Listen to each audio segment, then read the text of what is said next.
comissão cobra cumprimento do Estatuto do Idoso. Parlamentares discutem alternativas para a despoluição da Baía de Guanabara. E venda casada de produto e garantia estendida pode ser punida. O Jornal da Alerj começa agora.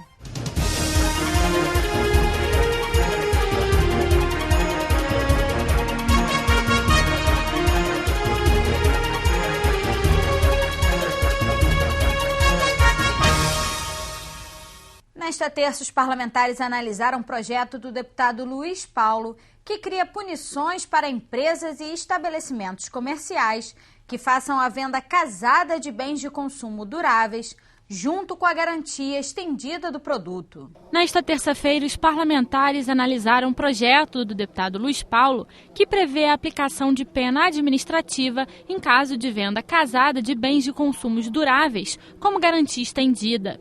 Quem descumprir a regra pode ser multado e os recursos decorrentes das multas devem ser encaminhados para o Fundo Especial de Apoio a Programas de Defesa do Consumidor, o FEPROCON. O texto foi aprovado em segunda discussão e segue para a sanção ou veto do governador. Você vai numa loja, compra uma TV, prazo de garantia, 1 ano. Imediatamente alguém lhe empurra uma ampliação de prazo, né, para 2 anos. Evidente que você vai pagar algo a mais sobre isso. E você não foi lá comprar garantia, você foi comprar a televisão. A garantia faz parte da propaganda da televisão. Então, eu acho que esse tipo de venda não é boa, ofende ao consumidor e a intenção é punir administrativamente quem exatamente usa esse artifício. Recebeu 5 emendas projeto do deputado Vaguinho, que obriga as empresas e as instituições que operam represas ou reservatórios de água a fazerem um levantamento batimétrico para avaliar a quantidade e a qualidade das águas nesses locais. Os relatórios devem ser encaminhados às prefeituras e à Comissão de Meio Ambiente da Alerj. E o Rio de Janeiro pode ter um programa para instalar equipamentos de internet sem fio nas universidades públicas do estado, no CEDERJ e nas escolas técnicas estaduais. O projeto, que cria a internet sem limites, é do deputado André Siciliano e foi aprovado em primeira discussão. Ele ainda precisa ser analisado mais uma vez pelo plenário. E nós sabemos hoje que todo mundo tem um smartphone, né, que possibilita acessar sites, fazer pesquisas. E a gente pensou no projeto de lei para que as universidades públicas estaduais, as escolas técnicas, os CETEPs, os CEDERJs tenham Wi-Fi gratuito. Com essa ferramenta, o aluno vai poder pesquisar, vai parar melhor, né, vai se preparar melhor. E o próprio professor também vai se preparar, vai preparar uma aula melhor, uma prova melhor. E a lei que criou regras para a compra coletiva pela internet pode ser alterada. Entre as mudanças previstas estão a aplicação de multas em caso de descumprimento do contrato, tanto pela empresa de compras coletivas, quanto pelo responsável pela oferta do produto de acordo com o Código de Defesa do Consumidor. A proposta dos deputados Wagner Montes, André Siciliano e da deputada licenciada Cidinha Campos foi aprovada em primeira discussão e volta à pauta para outra discussão. Tanto o site como a empresa sejam solidárias na responsabilidade pelo bem ou serviço. A gente amarra os prazos, né? E também o prazo de utilizar, porque muitas das vezes você compra, por exemplo, num restaurante, um jantar, com data certa e horário certo. Mas pode acontecer um imprevisto. Então, a gente está facilitando, estendendo o prazo para até 3 meses, também em relação ao quantitativo mínimo e, muito importante, nós estamos fazendo, é uma sanção. Nós estamos aplicando o Código de Defesa do Consumidor na lei 6161 para que o cliente que venha a ter problema com a compra do bem ou serviço possa entrar na justiça e ter a sanção. Nesta terça-feira, a Comissão de Prevenção ao Uso de Drogas e Dependentes Químicos se reuniu com representantes das Secretarias de Prevenção à Dependência Química e Assistência Social. Durante o encontro foram discutidos os tratamentos para dependentes químicos no estado. Durante a audiência foi apresentado um estudo da Organização das Nações Unidas, a ONU, que revelou que cada família brasileira tem 1 a 2 dependentes químicos. Estas 2 cartilhas foram entregues a todos os participantes. Uma conversando sobre as drogas e a outra da série Por Dentro do Assunto. Elas têm como objetivo trazer informações aos jovens sobre os malefícios causados pelas drogas. Foi principalmente para atuar com os jovens dessas comunidades menos carentes, onde o tráfico, está localizado. Porque a partir daí, quando a criança vê esse bandido com um fuzil, usando uma roupa de marca, essas cartilhas vão ensinar eles a não ir para esse lado, e sim para um lado mais social. As drogas ilícitas não são a única preocupação. Segundo o deputado Tio Carlos, vice-presidente da comissão, é preciso ficar atento também ao elevado consumo de bebidas alcoólicas entre os jovens. Quem fomenta os eventos esportivos são os patrocinadores, por exemplo, da Copa do Mundo, é a indústria do álcool. E o álcool é a droga que mais mata, até porque ela, infelizmente, é um número estatístico que a gente apresenta não só nos acidentes de trânsito, mas é prejudicial à saúde de uma maneira geral. E isso às vezes fica difícil, porque as propagandas são sempre feitas com muito glamour, sempre com pessoas colocando a alegria que o álcool proporciona, que na verdade existe uma distorção nesse sentido. O álcool é uma droga, sim, psicotrópica, é uma droga que atinge o sistema nervoso central, causa problemas de uma maneira geral, e a gente às vezes fica difícil conversar com a garotada, porque hoje em dia cada vez a criançada bebe mais cedo. Apesar da existência da Secretaria do Estado de Prevenção à Dependência Química, criada para desenvolver políticas públicas que buscam diminuir os problemas decorrentes do uso, do abuso ou da dependência de substâncias psicoativas, esta é uma questão de saúde pública e envolvem também outras secretarias. A gente desenvolve ações nesses 4 eixos principais. A gente desenvolve ações de prevenção com a Secretaria de Segurança Pública, também com o DEGASE, que é ligado à Secretaria de Educação, e também a gente desenvolve capacitações para lideranças comunitárias, religiosas e outros atores que atuam nessa problemática de álcool e outras drogas, como a sociedade civil. Na área de cuidado, a gente tem uma rede complementar de serviços, que são chamados Centros de Acolhimento Regionalizado em álcool e outras drogas, que são os CARES-ADs, e também a gente tem instituições que fazem convivência dia e também acolhimento para crianças e adolescentes. No total, a gente tem 514 vagas para adulto no estado do Rio de Janeiro e 450 vagas para crianças e adolescentes, nesse centro de convivência dia. Ana Paula Jacinto, representante da Secretaria de Estado de Assistência Social e Direitos Humanos, revela que o Rio de Janeiro vem ampliando os serviços em todos os municípios. No Rio, nós temos atualmente 19 municípios passando pelo processo de reordenamento de serviços de acolhimento.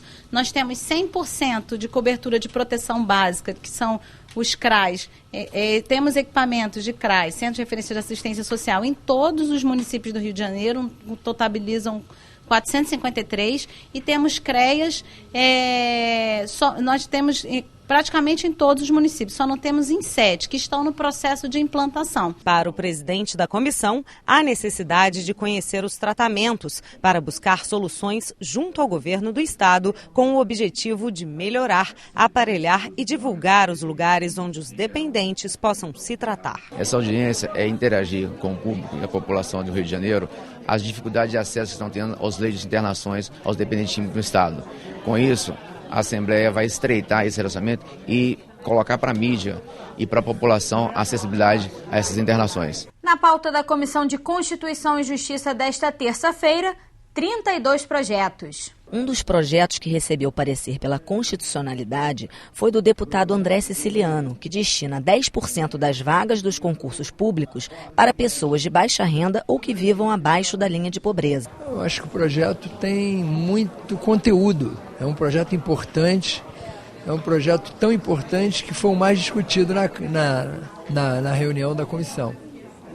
Eu acho que o deputado André Siciliano foi muito feliz na proposta. Então, sou 100% favorável ao projeto. E a violência doméstica e familiar contra as mulheres pode ganhar mais um mecanismo de prevenção. O projeto da deputada Marta Rocha prevê a aplicação de medida administrativa para punir este tipo de agressão. O texto foi discutido na CCJ e segue para votação no plenário. Mais um instrumento, porque você cria a pena de multa administrativa quando, em razão dessa violência, você tem que acionar os serviços públicos, como, por exemplo, o exame médico legal, deslocamento de ambulâncias para atender a vítima. Então, é um outro mecanismo administrativo que a delegada Marta Rocha está criando e que nós aprovamos hoje na CCJ.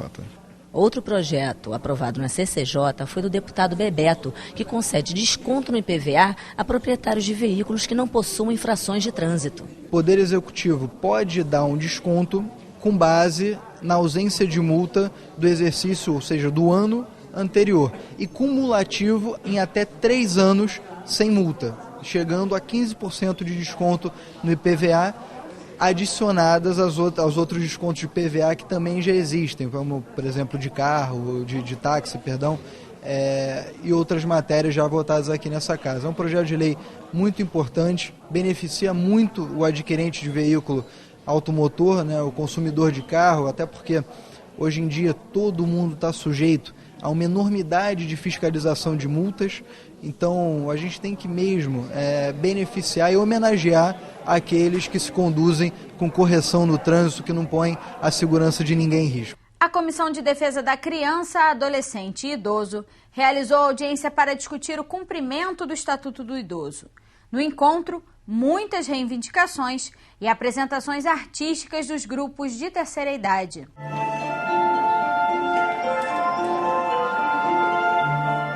Esse é o grupo da terceira idade do município de Queimados. Com 10 integrantes na apresentação, cada detalhe é importante para que a concentração não se perca. É através das atividades que o idoso vai se sentir valorizado. Nós julgamos importantíssimo estar trazendo a pessoa idosa para esses espaços públicos, espaços de discussão, para que eles possam também ter a oportunidade de se empoderar, de ter fala, de ter voz, de ser ouvido onde eles precisam ser ouvidos. Para que as pessoas idosas sejam respeitadas, é preciso que a população se conscientize, e o exemplo deve vir da própria família, que muitas vezes não cuida daquele que fez de tudo para dar um futuro aos jovens. Os maiores casos de violação dos direitos da pessoa idosa acontecem no seio da própria família. Isso é muito triste, porque quando a pessoa chega a violar os direitos do idoso, que é consanguíneo dele, a gente fica a pensar, nos leva a uma reflexão. Como seria o respeito para com o idoso que não é consanguíneo dele? O Estatuto é bem claro. É obrigação da família, da comunidade, do poder público e da sociedade assegurar ao idoso absoluta prioridade à efetivação do direito à vida, junto com a alimentação, a saúde, a educação, a cultura, ao esporte e lazer e a convivência familiar e comunitária. Eu acredito muito na inclusão. Essas pessoas, elas envelhecem, a gente sabe que hoje a longevidade, ela está chegando aos 80 anos. Antigamente era bem reduzido, mas hoje, devido a alguns avanços, que não são tantos, mas alguns avanços, as pessoas estão chegando até os 80 anos, mas ainda falta muita coisa, principalmente a garantia dos seus direitos, que não acontecem. Muitas das vezes não acontece e essa pessoa ela se torna totalmente excluída da sociedade.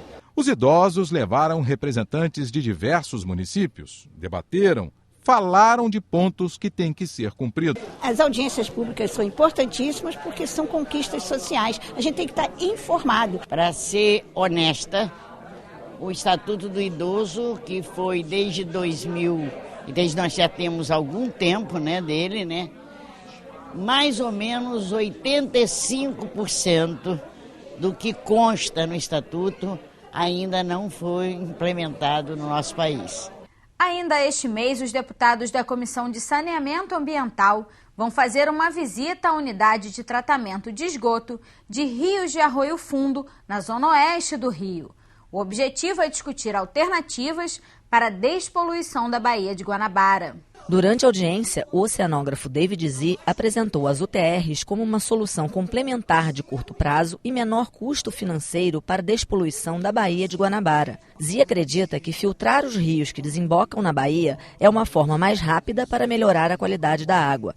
A alternativa dividiu a opinião dos participantes do encontro. Na UTR do Rio Carioca existe já um experimento de desinfecção de água. Então é possível sanar essa questão que tem tanto receio agora, por exemplo, a questão dos vírus, aquela coisa toda. Além disso, a UTR tira lixo e também tira o esgoto clandestino que entrou dentro do rio, no caso em esgoto industrial e mesmo esgoto doméstico. Então ela tira esgoto, ela tira lixo, ela é capaz de desinfectar e o principal Eu acho o mais importante dela é que ela tira uma grande quantidade de resíduos, sedimentos que assoreiam a embocadura dos rios e fazendo que a Baía de Guanabara perca a profundidade. Mas é fundamental que essas medidas tenham relação com a melhoria da qualidade na Baía de Guanabara no médio e no longo prazo. Por exemplo, as unidades de tratamento de rio que são extremamente caras do ponto de vista da sua manutenção. Não nos parece que seja uma boa saída para se colocar como investimento prioritário, porque depois elas não vão ser mantidas porque são muito caras. Então a gente vai gastar agora R$500 bilhão, R$1 bilhão para dar uma melhorada na água para receber um evento que depois vai ser descartado. Uma outra proposta emergencial foi apresentada pelo professor da UERJ, Hadak Totoni. Ele acredita que a implantação de galerias interceptoras de esgotos paralelas ao rio seria uma solução provisória para a despoluição da Baía de Guanabara. Para resolver o problema da entrada de esgoto como obra emergencial, se fazer uma galeria interceptora de esgotos lateralmente aos rios, nessas regiões mais densamente ocupadas, onde entra mais esgoto, então você barra a entrada do esgoto no rio, tá? Como se fosse uma galeria de cintura mais paralela ao rio, e aí esse esgoto coletado você bombeia para as estações de tratamento de esgotos que já existem na região. É uma obra emergencial rápida, que o ideal é botar rede de esgoto em toda a bacia, mas não dá para fazer isso até as Olimpíadas, e você consegue cortar uma boa parte de carga de esgotos aos rios da região. A vice-presidente da comissão, deputada Lucinha, destacou que não existe solução a curto prazo. Segundo ela, o problema da Baía de Guanabara está diretamente ligado ao esgotamento sanitário. E sem investimento em saneamento básico, o problema da Baía nunca será resolvido. Então, enquanto a gente não resolve essa questão do esgotamento sanitário, a Baía de Guanabara vai estar do jeito que está, ou piorando, né? A cada ano ela piora mais ainda. Então, o que precisa é de investimento dessa área, para que cada município possa fazer o tratamento de esgotamento sanitário na sua região. Então, dos 13 municípios da Baixada, cada município teria que ter, no mínimo, uma estação de tratamento de esgoto, para que possa cuidar do seu esgoto e evitar que esse esgoto venha in natura para os nossos rios. E aí venha contribuir na poluição da Baía de Guanabara. O representante da Secretaria do Ambiente, Guido Gelli, disse que um outro ponto importante a ser tratado é a questão da educação ambiental e falou sobre os projetos que a Secretaria está implementando nesta área. Agora, essa é uma questão também que envolve muita educação ambiental. E até, acidentes acontecem, mas, por exemplo, recentemente nós vimos, numa das matérias sobre a Baía de Guanabara, um velejador dizendo que a quilha do barco bateu numa caixa de plástico. Ora, isso não tem a ver nem com o saneamento da Baía de Guanabara. Uma caixa de plástico ali, na melhor das hipóteses, caiu sem querer de um barco. Na pior das hipóteses, foi algum pescador, que era uma caixa de gelo, que o gelo acabou, a caixa quebrou e ele jogou, a caixa caiu ali. Então, nós mesmos estamos desenvolvendo 2 propostas, uma delas com recurso do Banco Interamericano, uma delas que é um projeto piloto feito junto com o IBAN, uma comunidade aqui junto à Favela da Maré, né, que ele está sendo implementado e depois ele vai ser replicado. E tem um outro projeto até anterior que está sendo feito pelo Instituto Baía de Guanabara, que é uma ONG, que em todos os lugares onde tem intervenção, onde tem obras, e nós temos 4 grandes obras no momento, na Baía de Guanabara, que é um projeto de explicar para a comunidade, mobilizar a comunidade, para que ela possa entender aquilo que está sendo feito ali. O deputado Nivaldo Mulim, presidente da comissão, fez um balanço positivo da reunião e disse que a comissão irá avaliar todas as propostas apresentadas. Tiramos um grande proveito dessa reunião, que hoje esteve reunido ali técnicos, né? E inclusive o David Zee esteve presente, nos trouxe uma proposta e tivemos outras. Então vamos avaliar para ver a melhor possível e sim procurar o governador, fazer uma parceria, né, junto ao Legislativo e Executivo, para que possamos, dentro de um prazo de 12 meses, tentar minimizar a poluição da Baía de Guanabara. O Jornal da Alerj fica por aqui. Você pode acompanhar a programação também em nosso site e pelas redes sociais. TV Alerj, o canal do povo fluminense.